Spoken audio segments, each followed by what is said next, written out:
ভারী বৃষ্টিতে তলিয়ে গেছে খুলনা শহরের রাস্তাঘাট, সৃষ্টি হয়েছে জলাবদ্ধতা। বাসাবাড়ি ও ব্যবসা প্রতিষ্ঠানেও পানি ঢুকেছে। নিম্নাঞ্চলে দেখা দিয়েছে জলাবদ্ধতা। এতে দুর্ভোগে পড়েছে নিম্নবিত্ত ও খেটে খাওয়া মানুষ। রোববার ভোর থেকেই ভারী বর্ষণ শুরু হয়। এর আগে শনিবার রাতেও বৃষ্টিপাত হয়।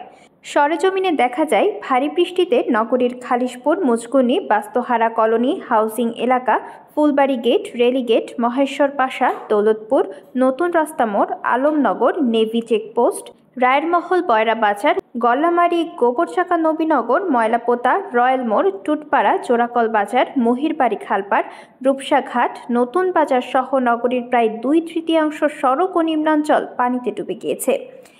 এদিকে সড়কে জলাবদ্ধতা থাকায় বিপাকে পড়েছেন শ্রমজীবী, স্কুল, মাদ্রাসা ও কলেজগামী শিক্ষার্থীরা। সড়কে যানবাহনের উপস্থিতি তুলনামূলক কম হওয়ায় দুর্ভোগে পড়েছেন যাত্রীরা। সরেজমিনে দেখা যায়, নগরের রয়্যাল মোড়, বাইতিপাড়া সড়ক, 7 রাস্তা, বড় মির্জাপুর, টুটপাড়া এলাকায় সড়ক তলিয়ে গেছে। সৃষ্টি হয়েছে জলাবদ্ধতা। সড়ক তলিয়ে যাওয়ার কারণে যানবাহন নিয়ে দুর্ভোগে পড়ে চালকরা। অনেক গাড়ির ইঞ্জিনে পানি প্রবেশ করায় বিকল হয়েছে। অনেক গাড়ি ঠেলে নিয়েও যেতে দেখা গেছে। ফুটপাত দিয়েও অনেককে হালকা যানবাহন চালাতে দেখা যায়। খুলনা আবহাওয়া অফিসের সিনিয়র কর্মকর্তা আমিরুল আজাদ বলেন, আজ রোববার ভোর 6টা থেকে সকাল 9টা পর্যন্ত 3 ঘন্টায় 52 মিলিমিটার বৃষ্টিপাত হয়।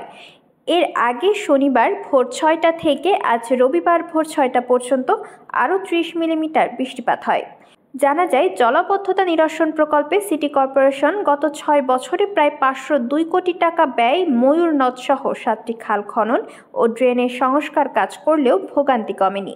ধীরগতির অপরিকল্পিত উন্নয়ন কাজ ও নিয়মিত পানি নিষ্কাশনের ড্রেনগুলো পরিষ্কার না করায় বৃষ্টি হলেই ড্রেন উপচে নোংরা পানিতে প্লাবিত হয় চারপাশ।